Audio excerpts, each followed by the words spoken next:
Le président de la République reçoit le ministre des Travaux publics et des infrastructures de base de la République algérienne démocratique et populaire.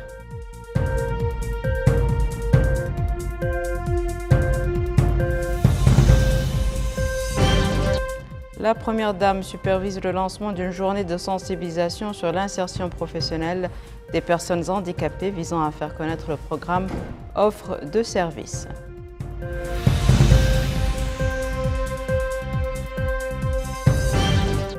Le ministre de l'Enseignement supérieur et de la Recherche scientifique donne le lancement d'une nouvelle composante de l'Université de Nouakchott visant à l'amélioration du financement de la recherche, de l'innovation et de la formation.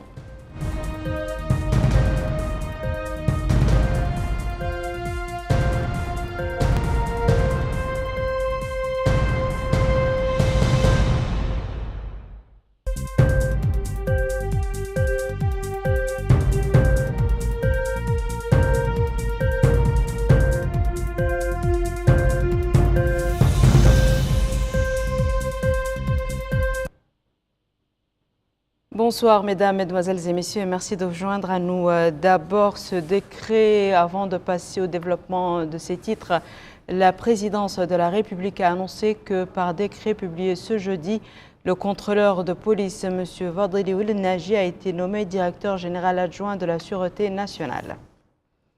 Je vous le disais en titre, le président de la République, M. Mohamed Ould-Cheikh Ghazouani, a reçu ce matin au palais présidentiel le ministre algérien des Travaux publics et des infrastructures de base, M. Lakhdar Rakhroukh. L'entretien portait sur les relations de coopération bilatérale entre les deux pays frères et la dynamique de développement constatée dans de nombreux domaines. La ministre algérienne ou le ministre algérien a déclaré avoir transmis au chef de l'État les salutations du président de la République algérienne démocratique et populaire, M. Abdelmajid Tebboune. M. Rakhroukh a aussi indiqué avoir informé le président de la République de l'État d'avancement de l'important projet stratégique route Tindouf-Zouerat, sur lequel comptent les deux peuples frères, ainsi que les projets qui l'accompagnent pour renforcer la communication et les échanges commerciaux et consolider les relations entre les deux pays. Il a enfin noté que cette route constituera un trait d'union entre les deux pays et rehaussera le niveau de partenariat d'échanges commerciaux et sociaux entre l'Algérie et la Mauritanie.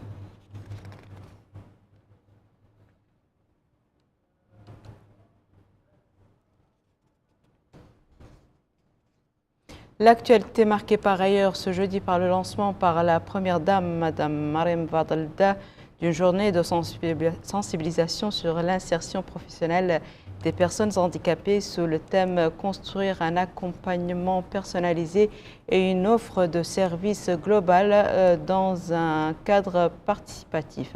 La journée a été marquée par la présentation d'une vidéo explicative du programme Offre de services et de quelques expériences internationales pionnières en matière d'intégration des personnes handicapées. C'est un récit de Bokar Baylaba.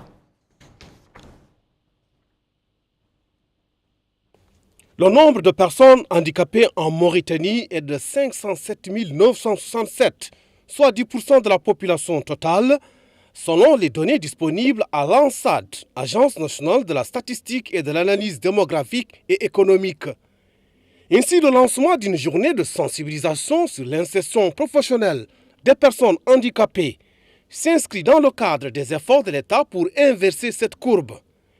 Et pour donner plus de solennité à cette journée de sensibilisation, c'est la Première Dame, Mariam Fadel-Da, qui a supervisé la cérémonie. Et dans une allocution prononcée à cette occasion, le ministre de l'Autonomisation de la Jeunesse, de l'Emploi, des Sports et des Services civiques, Mohamed Abdallahi Oudouli, a indiqué que le secteur, en collaboration avec le ministère de l'Action sociale de l'Enfance et de la Famille, œuvre à l'élaboration de programmes clairs visant à ouvrir de nouveaux horizons aux personnes handicapées, à leur permettre d'accéder dignement au marché du travail et renforcer leur employabilité. Dans ce cadre, il a annoncé que le secteur de l'emploi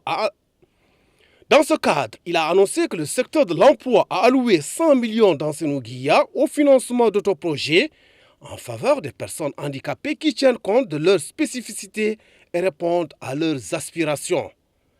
Autre allocution, c'est celle faite par la ministre de l'Action sociale de l'enfance et de la famille, Mme Safia Mintitaha, qui a souligné que l'organisation de cette journée de sensibilisation sur l'importance de l'intégration des personnes à besoins spécifiques dans le marché du travail et le lancement d'un programme pour le financement de 100 projets pilotes confirme la réalité des acquis de notre pays dans le domaine de la promotion des droits des personnes handicapées. À cet égard, il a expliqué que la stratégie nationale pour l'intégration des personnes handicapées 2025-2030 a été approuvée avec la participation de 12 secteurs gouvernementaux et de toutes les parties prenantes à la question du handicap en Mauritanie. De son côté, le directeur général de l'Agence nationale pour l'emploi, Abdelveta, a déclaré que les personnes handicapées possèdent des aptitudes et des compétences diverses qui peuvent être grandement exploitées si elles bénéficient des conditions appropriées. Il a indiqué que l'agence a développé un formulaire d'inscription dans la base de données des demandeurs d'emploi dédiés à cette catégorie sociale. Pour sa part, le vice-président de la Fédération mauritanienne des associations nationales des personnes handicapées, Jamaloul Abdeljalil, a déclaré que cette journée représente un changement important dans la prise en charge des personnes handicapées et leur intégration dans la vie active par les plus hautes autorités du pays. Il a remercié la première dame pour le haut patronage qu'elle a accordé à cette cérémonie qui témoigne de l'intérêt remarquable qu'elle porte aux personnes handicapées. L'assistance a également eu droit à la présentation d'une vidéo explicative du programme offre de services et de quelques expériences internationales pionnières en matière d'intégration des personnes handicapées. Direction la ville d'Agjoujt qui a abrité aujourd'hui le lancement de la 5e édition de la saison culturelle annuelle de la grande Mahadra Chinguitia et l'ouverture du premier master dans le domaine de l'école malikite et les enjeux contemporains de l'ijtihad au sein de l'institution. Les deux événements ont été présidés par le ministre des Affaires islamiques et de l'enseignement original. C'est un compte-rendu de Yad Alifal.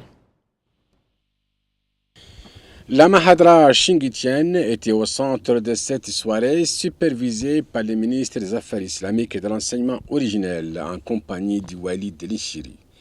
L'occasion pour le ministre de souligner que cette 5e édition culturelle est l'occasion pour mettre en exergue et rappeler le rôle que la Mahadra Chinguitienne a joué et continue de jouer aussi bien sur le plan islamique que culturel, en entretenant la flamme. Il a rappelé le rôle joué par nos ulémas dans la transmission du savoir à travers le monde. Le directeur général de l'Institut de la Mahadra a déclaré que son établissement accorde une importance particulière au rôle qu'ont joué les ulémas mauritaniens à travers le temps et le monde pour la transmission du savoir. Le président du conseil régional de Nishiri a de son côté loué cette initiative culturelle et est revenu sur l'histoire de la Mahadra Chinguitienne. Le maire adjoint d'Agjoujt a également remercié l'assistance pour l'intérêt qu'elle accorde à cette manifestation. Les participants ont pu suivre un exposé sur la Mahadra Chinguitienne présenté par Cheikh Anahoui et développé par la suite par les ulémas mauritaniens.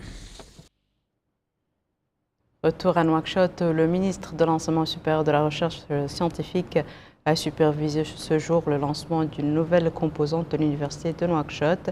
La nouvelle structure a été créée dans l'objectif de renforcer le partenariat avec les entreprises économiques, mais également l'innovation, la formation et la création d'opportunités. Rahmaba. L'Université de Nouakchott a récemment lancé un programme ambitieux réunissant une association, plusieurs organismes et une unité de recherche commune sous la supervision du ministre de l'Enseignement supérieur et de la Recherche scientifique. Ce projet vise à répondre aux défis de la recherche scientifique et à contribuer au développement économique et social du pays. Il est mis en œuvre en partenariat avec le projet Firaun afin de bénéficier d'une expertise scientifique avancée. Dans cette dynamique d'innovation, l'initiative Uniclovar, en collaboration avec l'ambassade de France, ambitionne d'ouvrir de nouvelles perspectives à la recherche scientifique sous toutes ses formes. Elle vise à créer un cadre propice aux échanges et aux consultations tout en stimulant la croissance économique.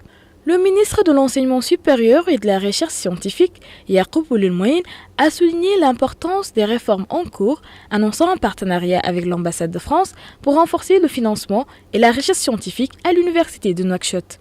Il a précisé que ce projet repose sur 3 axes stratégiques: renforcer l'autonomie financière de l'université, enrichir son offre de formation et adapter l'enseignement aux besoins du marché du travail.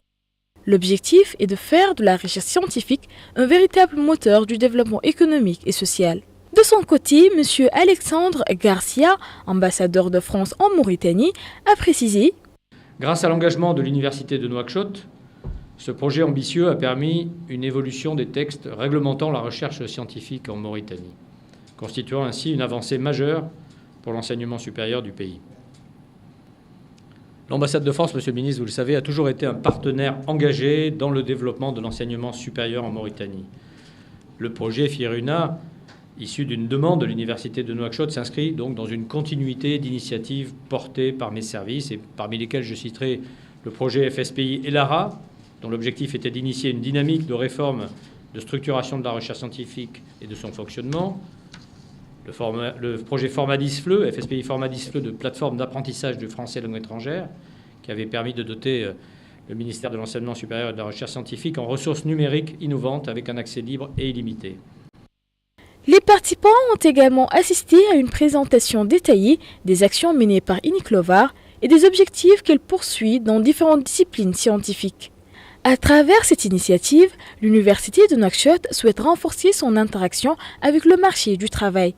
Le président de l'université, Ali Mohamed Salim Ould Boukhari, a insisté sur l'importance de l'ouverture des universités au monde socio-économique, soulignant que cette connexion n'a pas toujours été évidente. Il a ajouté que cette démarche offrira aux chercheurs et aux partenaires de nouvelles opportunités de collaboration avec les institutions, favorisant ainsi l'innovation, l'entrepreneuriat et la création d'emplois.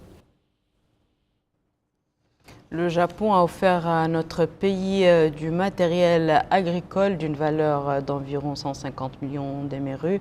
Le don a été remis par l'ambassadeur du Japon au ministre de l'Agriculture et de la Souveraineté alimentaire, en présence du ministre délégué auprès du ministre de l'Économie et des Finances, chargé du budget.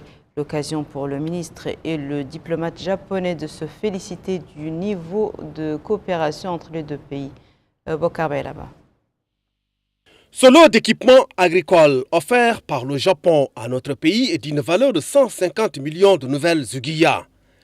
Cet appui s'inscrit dans le cadre de la coopération fructueuse et diversifiée liant notre pays au Japon, une coopération qui a connu au cours des dernières décennies un renforcement spectaculaire grâce à la ferme volonté des dirigeants des deux pays. Et à cette occasion, le ministre de l'Agriculture et de la Souveraineté alimentaire, Memaoul Bebat, a indiqué que ce soutien arrive à point nommé, appuyant les hautes orientations du président de la République, M. Mohamed Cheikh El-Ghazouani, énoncé dans son programme Mon ambition pour la patrie, qui accorde une priorité particulière au secteur agricole et à la souveraineté alimentaire, un programme que le gouvernement du Premier ministre, M. Mokhtar Ould Ndiaye, s'emploie à mettre en œuvre à travers des plans d'action basés sur une approche participative. Il a précisé que parmi les programmes de développement visant à moderniser et développer la production et la productivité dans le domaine agricole, figure l'introduction de la modernisation agricole. Et il a remercié le gouvernement japonais pour le soutien qu'il a apporté à notre pays dans divers domaines. Justement, le gouvernement japonais se réjouit d'accroître et de renforcer la coopération bilatérale en diversifiant les domaines d'intervention dans le secteur agricole. Aujourd'hui, 2 pelles, 2 camions à bennes, 4 grands tracteurs ainsi que 7 tracteurs de taille moyenne parmi les attraits du programme, d'audit programme sont remis au gouvernement mauritanien. Je comprends que le secteur agricole est un secteur important à fort potentiel en Mauritanie. Et l'enforcement de l'agriculture est l'une des priorités de son Excellence M. Mohamed Ould Cheikh El-Ghazouani, président de la République. Conformément à la politique déclarée par la Mauritanie, Je souhaite que ce programme puisse contribuer à renforcer la capacité agricole du pays face au changement climatique, accroître la productivité agricole et au final renforcer la sécurité alimentaire.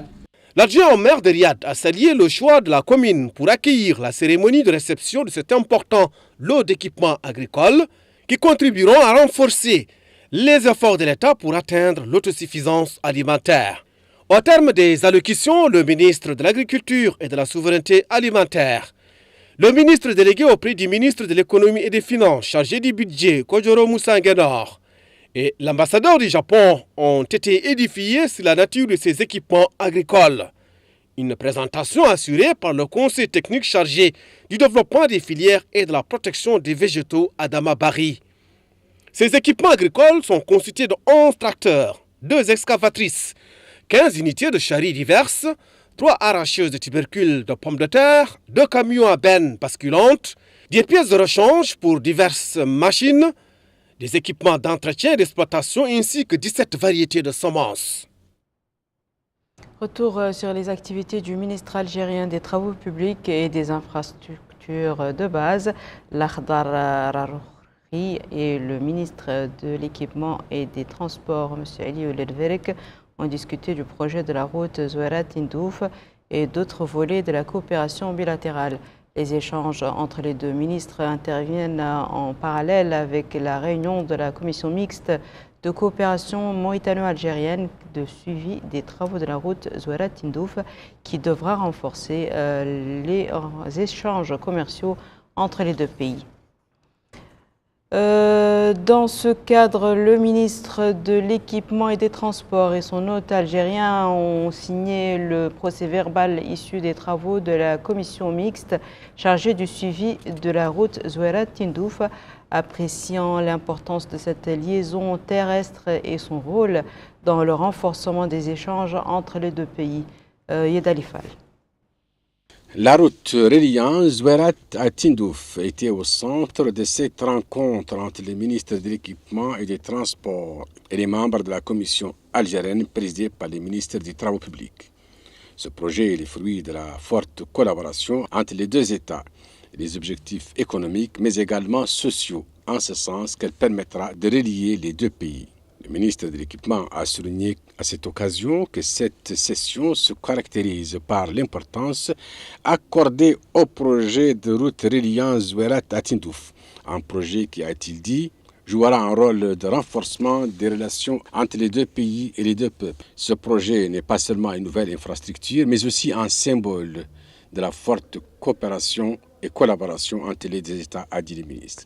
Les relations de coopération entre les deux pays ont été passées en revue par le ministre algérien des Travaux publics, qui a saisi cette occasion pour souligner la dynamique que connaissent les relations des deux pays depuis l'année 2020 et les visites effectuées par les deux chefs d'État respectivement. Une présentation du projet de route Zouerat-Tindouf a été exposée devant les participants. La ministre de l'Hydraulique et de l'Assainissement, Mme Amal Mouloud, a décoré aujourd'hui au nom du président de la République, M. Mohamed El-Cheikh El-Ghazouani, un groupe de cadres et de travailleurs du secteur. La ministre a ainsi décoré de la médaille d'honneur, de la médaille de reconnaissance nationale, M. Sidi Hamad Bari, ingénieur, hydrogéologue, de la médaille d'honneur première classe, Mme Mariam Tali Mohamed Lemine, secrétaire, et enfin de la médaille d'honneur troisième classe, M. Abdallah El-Cheikh Sid Ahmed, employé. Le ministre délégué auprès du ministre de l'Intérieur et de la promotion de la déruralisation et du développement local et le délégué général de Taazour ont rencontré l'association des maires de Mauritanie ainsi que les présidents des associations régionales des maires. La rencontre a été axée sur l'étude des mécanismes permettant aux maires de contribuer aux efforts garantissant le succès du programme Ta'mir Moudoun Taazour. Taazour met à contribution les autorités locales, notamment les walis, les hakems, les conseils régionaux et les maires des communes dans la mise en œuvre du programme Ta'amer Ville Ta'azour.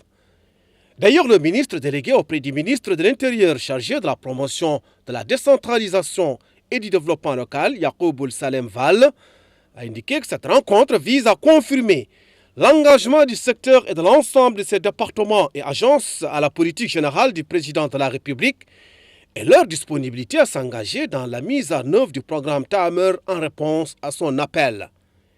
À son tour, le délégué général à la solidarité nationale et à la lutte contre l'exclusion, Cheikh El-Bedde, a indiqué que Ta'azour mise sur le rôle important que peuvent jouer tous les services de ce secteur dans la mise en œuvre du programme, expliquant qu'ils sont les plus proches du citoyen et les plus au fait de ses conditions et de ses besoins quotidiens.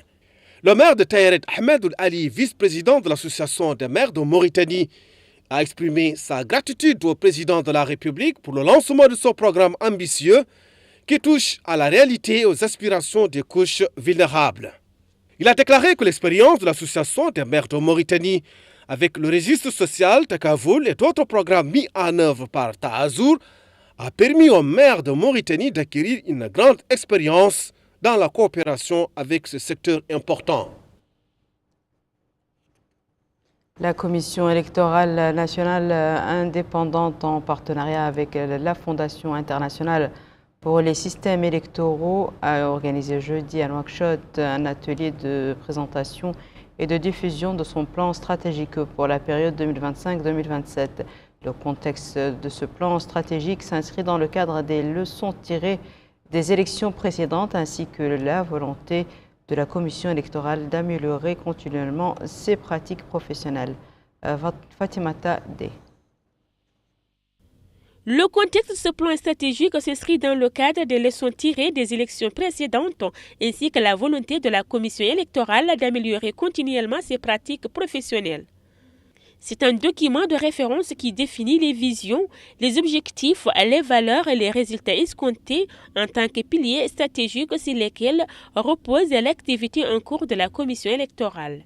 Le document décrit en particulier les principaux axes stratégiques du travail de la CENI, en mettant l'accent sur la réforme du cadre juridique et institutionnel de la Commission, l'amélioration des méthodes de planification des processus électoraux.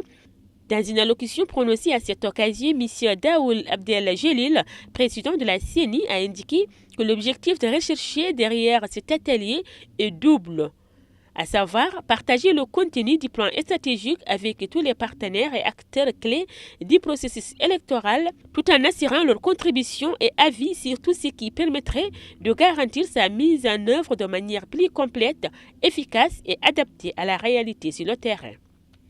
Ould Abdel Jelil a conclu en disant que la commission électorale se réjouit de l'expérience des recommandations des partenaires nationaux et internationaux et de leur engagement à contribuer à la mise en œuvre de ce plan stratégique en tant que feuille de route qui oriente les activités de la commission et renforce la confiance des citoyens dans le processus électoral mauritanien.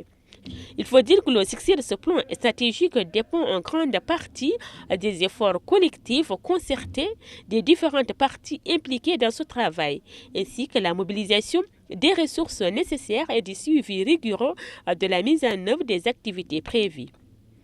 L'ouverture de cet atelier a vu la participation des représentants du programme des Nations Unies pour le développement en Mauritanie aux côtés des membres du comité de pilotage de la Commission. Le Conseil national de la jeunesse a organisé aujourd'hui une conférence de presse au cours de laquelle il a annoncé le lancement de la première édition du prix national de l'action associative des jeunes.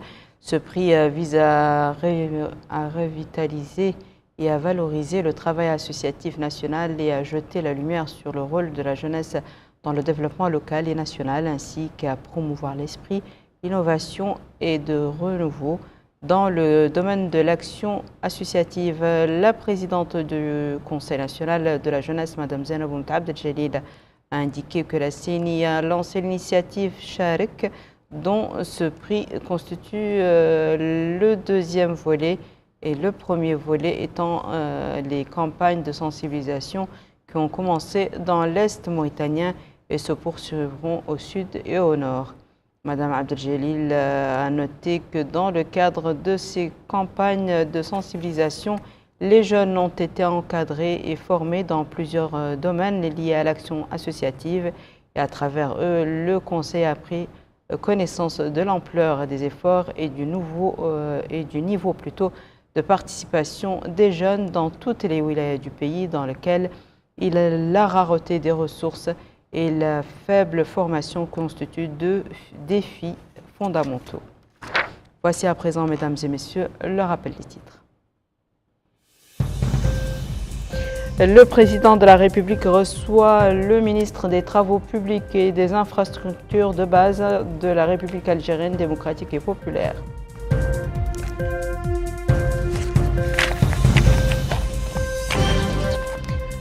La Première Dame supervise le lancement d'une journée de sensibilisation sur l'insertion professionnelle des personnes handicapées visant à faire connaître le programme Offre de services.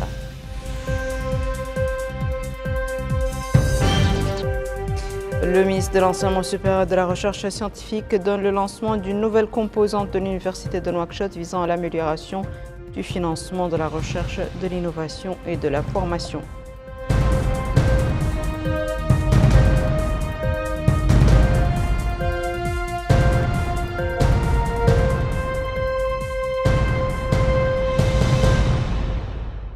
C'est la fin de ce journal, mesdames et messieurs. Merci à vous de nous avoir suivis. Merci de votre fidélité. À très bientôt, Inch'Allah.